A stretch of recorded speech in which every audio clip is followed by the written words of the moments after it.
औज़ुबिल्लाहि मिनश्शैतानिर्रजीम बिस्मिल्लाहिर्रहमानिर्रहीम अस्सलामु अलैकुम वरहमतुल्लाहि वबरकातुहू। सूरह त्वाहा है मेरे सामने और सूरह त्वाहा की आयत नंबर 99 पारा नंबर 16 को नंबर 14 है। आयत नंबर 98 में अल्लाह तबारक व तआला ने मूसा अलैहिस्सलाम को सिखाया, जो मूसा अलैहिस्सलाम ने बनी इसराइलियों से फरमाया, इन्नमा इलाहुकुमुल्लाहु, तुम्हारा महबूद अल्लाह तबारक व तआला है, अल्लज़ी ला इलाहा इल्ला हुआ, उसके अलावा कोई महबूद नहीं और वो सारी चीज़ों का इल्म रखने वाला है। अब अल्लाह तबारक व तआला आयत नंबर 99 में नबी सल्लल्लाहु अलैहि वसल्लम से मुखातब हैं और फरमाया कि कज़ालिका नक़ुस्सु अलैका मिन अम्बा, ए नबी सल्लल्लाहु अलैहि वसल्लम, इस तरह हम पिछली खबरें, पिछले पैगम्बरों के किस्से, पिछले पैगम्बरों के साथ होने वाले वाक़यात को आप सल्लल्लाहु अलैहि वसल्लम के सामने बयान फरमा रहे हैं। नक़ुस्सु अम्बा मा क़द सबक़ा, गुज़रे हुए पैगम्बरों की तमाम किस्से आप सल्लल्लाहु अलैहि वसल्लम के सामने बयान कर रहे हैं, सच्चे किस्से। यहाँ मतलब ये कि नबी सल्लल्लाहु अलैहि वसल्लम के पास जब अहले किताब आते थे तो वो अपने आप को हज़रत इब्राहीम अलैहिस्सलाम के साथ मंसूब करने के लिए किस्से, जो तौरात और इंजील में नाज़िल हुई चीज़ें, वो बयान तो करते थे, लेकिन उनमें अपनी तरफ से कमी बेशी करके बयान करते थे, जिससे नबी सल्लल्लाहु अलैहि वसल्लम के पास उनका इल्म ना होने की वजह से आप सल्लल्लाहु अलैहि वसल्लम कन्फ्यूजन में हो जाते। तो अल्लाह तबारक व तआला कब इससे कि वो झूठे किस्से बयान करें या कमी बेशी करके बयान करें, नबी सल्लल्लाहु अलैहि वसल्लम के सामने पिछले पैगम्बरों के सारे किस्से बयान फरमा देते, ताकि वक्त आने पर आप सल्लल्लाहु अलैहि वसल्लम उनके सवालों के जवाब दे सकें। कद आतैना मिन लदुन्ना ज़िक्रा, और हम अपनी तरफ से आपको नसीहत अता कर चुके। नसीहत से मतलब यहाँ कुरान पाक है कि जो किताब आप सल्लल्लाहु अलैहि वसल्लम पर नाज़िल हुई, इस तरह की उनके पास कुछ भी नहीं है। जो आप सल्लल्लाहु अलैहि वसल्लम पर नाज़िल हुई किताब, इस तरह की खुसूसियात, इस तरह की निशानियाँ, इस तरह की चीज़ें उनकी किसी किताब में नहीं हैं। और ना वो किताबें इतने लंबे अरसे के लिए थीं जिस तरह के आप सल्लल्लाहु अलैहि वसल्लम पर नाज़िल करदा किताब कुरान पाक क़यामत तक के लिए है। उनकी किसी पैगम्बर की किताब क़यामत तक इतने लंबे अरसे तक के लिए नहीं नाज़िल की गई, बल्कि वो मुख्तसर वक्त के लिए होती है और मुख्तसर वक्त के बाद ख़त्म हो जाती है, क्योंकि उनकी हिफाजत का ज़िम्मा अल्लाह तबारक व तआला ने नहीं लिया। और कुरान पाक की हिफाजत का ज़िम्मा लेते हुए अल्लाह तबारक व तआला ने फरमाया, नज़्ज़लना ज़िक्र व नहनु लहु लाफ़िज़ून, हमने कुरान पाक को उतारा, हम इसके हाफ़िज़ हैं। इस तरह की गारंटी किसी और किताब के लिए नहीं दी गई।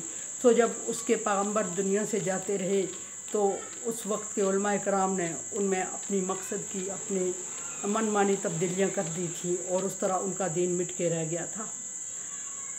और आप सल्लल्लाहु अलैहि वसल्लम की किताब की ये खासियत है कि ये अनमिट है और क़यामत तक जारी रहने वाली है और उस पर अमल किया जाएगा। और मुसलमान होने के लिए इसको समझना, इसको पढ़ना और इस पर ईमान लाना ज़रूरी करार दिया गया।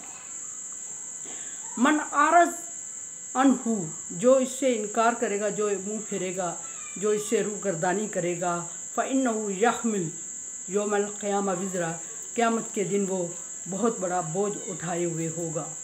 किससे इनकार करेगा? कुरान पाक से इनकार करेगा, कुरान पाक में उतरे हुए अहकामात से इनकार करेगा। कुरान पाक को एक किताब नहीं, बल्कि जिस तरह अहले अरब नबी सल्लल्लाहु अलैहि वसल्लम को तंग करने के लिए कहते थे कि ये इसकी अपनी शायरी है, अपनी पोइट्री है, और ये लोगों को अल्लाह तबारक व तआला की तरफ मंसूब करके बता रहा है कि अल्लाह की तरफ से नाज़िल करदा है। अगर ये अल्लाह की तरफ से नाज़िल करदा होती तो तौरात इंजील की तरह पूरी किताब की सूरत में क्यों नहीं आई? एतराज़ था उन्हें। और अल्लाह तबारक व तआला ने नबी सल्लल्लाहु अलैहि वसल्लम को तसल्ली देते हुए फरमाया कि अगर ये कुरान पाक की, अगर ये तौरात और इंजील की तरह एक दफ़ा लिखी हुई अल्लाह तबारक व तआला की तरफ से नाज़िल हो भी जाती, फिर भी उन्होंने इनकार करना ही था इन्होंने। और इनसे पूछें कि अगर वो इस तरह की किताब को मानते और इस तरह के मौजज़ात जो अभी आपसे मांग रहे हैं, इस तरह मौजज़ात के साथ इन पर पहले पैगम्बर आए थे और इन्होंने उनका इनकार क्यों किया और उनको कत्ल क्यों किया फिर? और ये इस तरह की किताब भी नहीं मानने वाले थे, उस तरह की भी नहीं मानने वाले थे, ये सिर्फ़ आपको तंग करने के लिए कह रहे हैं। और क़यामत के दिन जो इसके एक हुक्म से इनकार करेगा, क़यामत के दिन उसके सर पे बोझ लदा हुआ होगा और उस बोझ के साथ वो अल्लाह तबारक व तआला के यहाँ हाज़िर होगा। और ये भी नहीं कि वो बोझ थोड़े टाइम के लिए होगा और उसके बाद वो उससे आज़ाद हो जाएगा। फरमाया कि खालिदीन फी, वो उस बोझ तले हमेशा दबा रहेगा और चाहेगा भी तो वो बोझ से आज़ाद नहीं होगा। साअलहुम यौमल क़ियामा हिमला, और क़यामत के दिन ये बोझ जो लादा जाएगा क़यामत तक इन पर, ये बहुत ही बुरा बोझ है और बहुत ही बुरी सज़ा है और बहुत ही बुरा अंजाम है ये। और ये कोई मामूली बोझ नहीं होगा कि जिसको एक वक्त तक उठाएंगे और फिर छोड़ देंगे, बल्कि जी उठने तक उस बोझ में और जी उठने के बाद अंजाम होने के बाद भी उस बोझ में लादा जाएगा उस पर जब तक कि लेकिन एक बात फिर मैं अर्ज़ करूं कि जो इसका इनकार करता है और करता ही रहेगा मरते दम तक, उसकी सज़ा बयान हो रही है। जो जिसने इसका इनकार किया और फिर कुछ टाइम बाद वो इसको समझा और ईमान ले आया, उसके लिए बोझ नहीं है, उसके लिए सज़ा नहीं है, बल्कि उसके पिछले गुनाहों की माफ़ी का वादा फरमाया अल्लाह तबारक व तआला ने। कोई भी गुनाह, कोई भी इनकार, कोई भी जुर्म करता है इंसान, जब तक उसके सर पर बोझ होता है, जब तक कि वो उससे अल्लाह तबारक व तआला से या उस बंदे से माफ़ी नहीं मांग लेता। माफ़ी मांगने की 3 सूरतें पहले मैं बारहा बयान कर चुकी हूँ कि आइंदा अपने किए पे शर्मिंदा होना, आइंदा ना करने का अहद करना और फिर इस्तग़फ़ार करना, और अगर बंदे की हक़ तलफ़ी है तो फिर बंदे से माफ़ी मांगना। फरमाया कि यौम युनफ़ख़ु सूर, जिस दिन सूर में फूंका जाएगा। सूर क्या है? अब ये एक बात सामने आई है।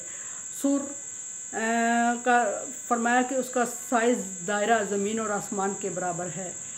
नबी सल्लल्लाहु अलैहि वसल्लम की एक हदीस के मुताबिक शेप उसकी गाय के सींग की मानंद है और एक हिस्सा उसका एक सिरा पतला है और दूसरा आगे से स्पीकर की तरह खुला हुआ है और उसका इतना बड़ा दायरा है। डेफिनेटली जितनी बड़ी दायरा होता है उतनी बड़ी आवाज़ निकलती है।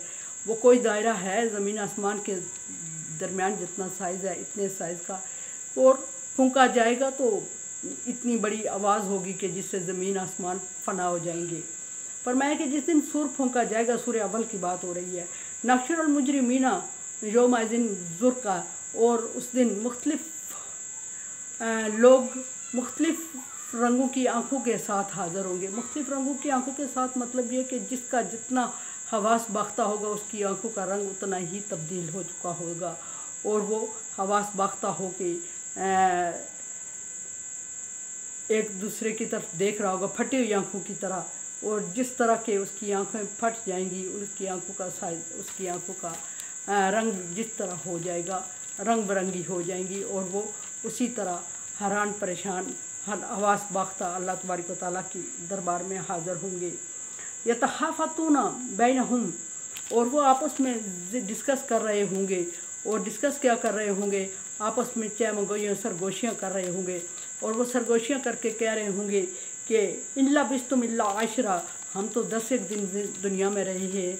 बल्कि और जो उनका सबसे बड़ा अक्लमंद और पढ़ा लिखा होगा वो कहेगा नहनो, हम तो बल्कि 10 दिन नहीं बल्कि हम तो एक दिन या दिन का कुछ हिस्सा रहे हैं। इस तरह फरमाया कि नहनो आलमु बिमा यक़ूलूना, वो आपस में समझ रहे होंगे कि वो सरगोशी कर रहे हैं, और अल्लाह तबारक व तआला फरमा रहा है कि हम जानते हैं कि जो कह रहे होंगे, यानी मैं सुन रहा हूँगा और उनकी बातें समझूंगा, और मुझे पता है कि वो क्या बातें कर रहे हैं, लेकिन वो आपस में ये समझ रहे होंगे कि उन्होंने सरगोशी किया और तो किसी दूसरे को उनकी बात की समझ नहीं आई।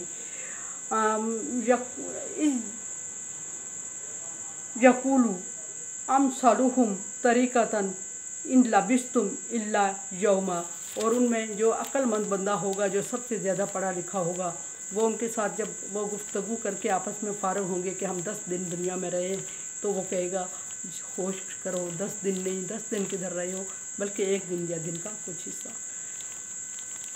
मेरे चैनल को देखें, समझे और सब्सक्राइब करें। अल्लाह हाफ़िज़।